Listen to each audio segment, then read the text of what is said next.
2025 సంవత్సరంలో ప్రజలందరూ సుఖ సంతోషాలతో మెలగాలని కాకినాడ రూరల్ ఎమ్మెల్యే పంతం నానాజీ అభిలషించారు. కాకినాడ రూరల్ ఎమ్మెల్యే పంతం నానాజీ నివాసం వద్ద నూతన సంవత్సర వేడుకలు ఘనంగా జరిగాయి.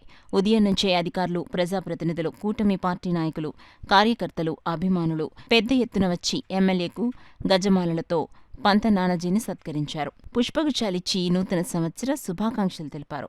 అలాగే సర్పవరం కూరగాయల వర్తక సంఘం వారిచే భారీ గజమాలలతో ఎమ్మెల్యే పంతం నానాజీని సత్కరించారు.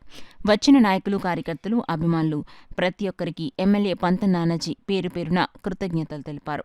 అందరికీ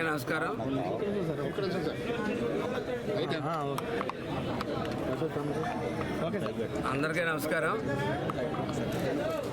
కాకినాడ జిల్లా వాసులందరికీ కూడా ఇవాళ నూతన సంవత్సరం మరియు సంక్రాంతి శుభాకాంక్షలు తెలియజేస్తాం.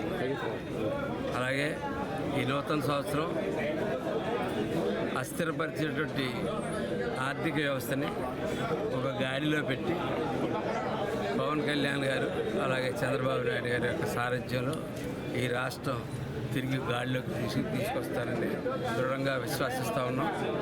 ప్రజలు కూడా ఆ విషయాన్ని నమ్ముతూ ఉన్నారు. ఆ ప్రజలు ఆ నమ్మకం ఉన్నంతసేపు, ప్రజల్లో ఆ నమ్మకం ఉన్నంతసేపు ప్రతి పని కూడా పాజిటివ్గా ముందుకెళ్తుంది.